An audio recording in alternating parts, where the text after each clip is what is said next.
وہی بادشاہ اور بہت جاننے والا ہے، اور میں گواہی دیتا ہوں کہ محمد اس کے بندے اور رسول ہیں جو تمام انسانوں میں سب سے بہتر ہیں۔ ان پر، ان کے آل و اصحاب اور ان کے پیروکاروں پر بہترین درود اور کامل ترین سلامتی ہو۔ اما بعد، لوگو، اللہ کا تقوی تم پر لازم ہے، کیونکہ تقوی ہی آخرت میں بندے کی نجات کا ذریعہ ہے۔ اللہ تعالیٰ نے سورۃ الحج کے آغاز میں فرمایا، لوگو، اپنے پروردگار کا تقوی اختیار کرو، بلا شبہ قیامت کا زلزلہ بہت ہی بڑی چیز ہے۔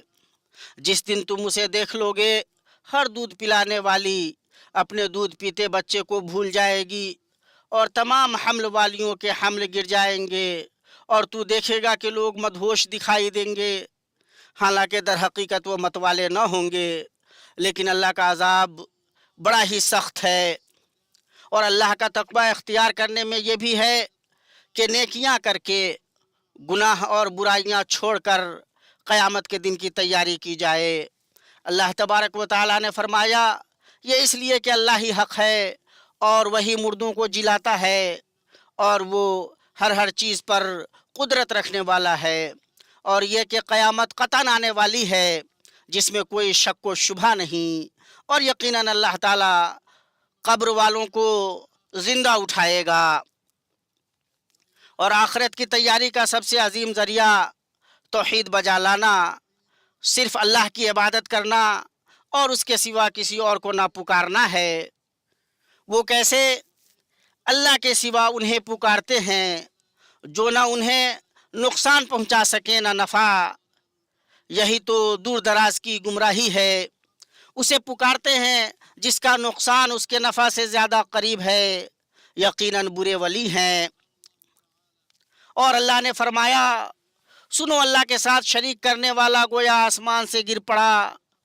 اب یا تو اسے پرندے اجک لے جائیں گے یا ہوا کسی دور دراز کی جگہ پھینک دے گی۔ اور اہل ایمان کا شعار توحید ہے۔ اللہ تبارک و تعالیٰ کا فرمان ہے، تم سب کا معبود برحق صرف ایک ہی ہے، تم اسی کے تابع فرمان ہو جاؤ۔ عاجزی کرنے والوں کو خوشخبری سنا دیجئے، انہیں کہ جب اللہ کا ذکر کیا جائے ان کے دل تھرا جاتے ہیں۔ انہیں جو برائی پہنچے اس پر صبر کرتے ہیں، نماز قائم کرنے والے ہیں، اور جو کچھ ہم نے انہیں دے رکھا ہے وہ اس میں سے بھی دیتے رہتے ہیں۔ دین اسلام کے بنیادی ارکان یہ ہیں: توحید، گواہی دینا کہ اللہ کے سوا کوئی معبود برحق نہیں اور محمد صلی اللہ علیہ وسلم اللہ کے رسول ہیں، نماز قائم کرنا، زکوٰۃ ادا کرنا، رمضان کے روزے رکھنا، اور اللہ کے معزز گھر کا حج کرنا، ساتھ ہی اللہ کا خوف رکھنا، اور اس شخص کے لیے جو اپنے رب کے سامنے کھڑا ہونے سے ڈرا 2 جنتیں ہیں۔ اور اللہ کی اطاعت میں اور تکلیف دہ تقدیروں پر صبر کرنا، اللہ کا فرمان ہے، صبر کرنے والوں ہی کو ان کا پورا بے شمار اجر دیا جاتا ہے۔ ساتھ ہی اللہ کی نعمتوں پر اس کا شکر ادا کرنا۔ اللہ کا فرمان ہے، اسی طرح ہم نے چوپایوں کو تمہارے ماتحت کر دیا ہے کہ تم شکر گزاری کرو۔ اور مخلوقات کے سلسلے میں اللہ کے کچھ قدرتی قوانین ہیں، بندے پر لازم ہے کہ ان پر ایمان رکھے اور ان سے فائدہ اٹھائے۔ اللہ کا فرمان ہے، یقیناً اللہ مدافعت کرتا ہے ان لوگوں کی طرف سے جو ایمان لائے ہیں۔ یقیناً اللہ کسی خائن کافر نعمت کو پسند نہیں کرتا۔ اور اللہ سبحانہ نے فرمایا، جو اللہ کی مدد کرے گا اللہ بھی ضرور اس کی مدد کرے گا، بے شک اللہ تعالیٰ بڑی قوتوں والا، بڑے غلبے والا ہے۔ اسی طرح اللہ تبارک و تعالیٰ نے فرمایا، بہت سی بستیاں ہیں جنہیں ہم نے تہوبالا کر دیا اس لیے کہ وہ ظالم تھیں، پس وہ اپنی چھتوں کے بل اوندھی ہوئی پڑی ہیں، اور بہت سے آباد کنویں بیکار پڑے ہیں، اور بہت سے پکے اور بلند محل ویران پڑے ہیں۔ بہت سی ظلم کرنے والی بستیوں کو میں نے ڈھیل دی، پھر آخر انہیں پکڑ لیا۔ اور میری ہی طرف لوٹ کر آنا ہے۔ اور اللہ تعالیٰ نے اپنے خلیل ابراہیم علیہ السلام کو حج کے اعلان کا حکم دیا، فرمایا اور لوگوں میں حج کی منادی کر دے کہ لوگ تیرے پاس پاپیادہ بھی آئیں گے اور دبلے پتلے اونٹوں پر بھی، اور دور دراز کی تمام راہوں سے آئیں گے تاکہ اپنے منافع کا مشاہدہ کریں، اور چند معین دنوں میں ان چوپایوں پر جو اللہ نے بطور رزق عطا کیے ہیں اللہ کا نام لیں، ہاں، تاکہ وہ اپنے فائدے دیکھیں اور اللہ کا نام یاد کریں۔ حج کی ادائیگی کے لیے حجاج دنیا کے ہر دور دراز راستے سے آئے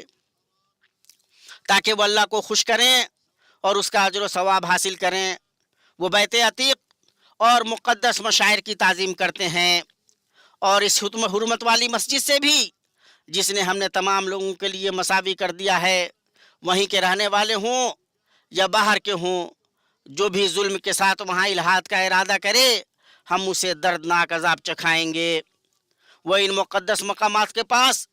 اس لیے آتے ہیں کہ وہ صرف اللہ کی عبادت کر کے اور شرک سے کنارہ کش رہ کر توحید کی دعوت پر لبیک کہیں، اور اللہ کا فرمان ہے، اور جب کہ ہم نے ابراہیم علیہ السلام کو کعبہ کے مقام کی جگہ مقرر کر دی اس شرط پر کہ میرے ساتھ کسی کو شریک نہ کرنا، اور میرے گھر کو طواف، قیام، رکوع، سجدہ کرنے والوں کے لیے پاک صاف رکھنا، پس بیت اللہ ہر اس چیز سے پاک ہو جاتا ہے جو اس کے مقام و مرتبہ کے شایع نشان نہیں۔ چنانچہ حج میں نہ فسق و فجور کی گنجائش ہے، نہ جھگڑے کی، نہ سیاسی نعروں کی، اور نہ کسی جماعتی پکار کی، بلکہ حج ہے اللہ کے سامنے جھک جانا، نبی کریم صلی اللہ علیہ وسلم کی پیروی کرنا، ظاہر و باطن کی پاکیزگی، عہد و پیمان کی پاسداری اور حقوق کا احترام، یہ ہے۔ اور جو کوئی اللہ کی حرمتوں کی تعظیم کرے تو یہ اس کے رب کے نزدیک خود اسی کے لیے بہتر ہے۔ اللہ تبارک و تعالیٰ کا مزید فرمان ہے، یہ سن لیا اب اور سنو، اللہ کی نشانیوں کی جو عزت و حرمت کرے اس کے دل کی پرہیزگاری کی وجہ سے یہ ہے۔ حج میں جب حاجی مناسک حج ادا کرتے ہیں تو زبان، رنگ اور ملک کے مختلف ہونے کے باوجود وہ آپس میں محبت کرنے والے بھائی بھائی بن جاتے ہیں، اور اس میں تعارف، آپسی محبت، تعاون اور باہمی مدد کے مظاہر جلوہ گر ہوتے ہیں، تاکہ وہ اپنے لیے فائدے دیکھیں اور اپنی قربانیوں میں سے محتاج اور غریب کو کھلائیں، اور اعمال میں احسان، اقوال میں سچائی ان کا شیوا ہوتا ہے۔ اللہ کا فرمان ہے، اور جھوٹ بات سے بچو۔ عرفات میں اللہ تعالیٰ تم پر اپنے فرشتوں کے سامنے فخر کرتا ہے، یہ وہ عظیم جگہ ہے جہاں اللہ نے اپنا یہ کلام نازل فرمایا، آج میں نے تمہارے لیے دین کو کامل کر دیا اور تم پر اپنا انعام بھرپور کر دیا، اور تمہارے لیے اسلام کے دین ہونے پر رضامند ہو گیا، پس تم نبی ہدایت صلی اللہ علیہ وسلم کی پیروی کرو۔ انہوں نے عرفات میں ظہر اور عصر کی نمازیں جمع اور قصر کر کے ادا کیں، پھر سورج غروب ہونے تک اللہ کا ذکر کرتے رہے، پھر مزدلفہ کی طرف روانہ ہوئے، جیسا کہ اللہ تبارک و تعالیٰ نے فرمایا، جب تم عرفات سے لوٹو تو مشعر حرام کے پاس ذکر الہی کرو اور اس کا ذکر کرو جیسے کہ اس نے تمہیں ہدایت دی، حالانکہ تم اس سے پہلے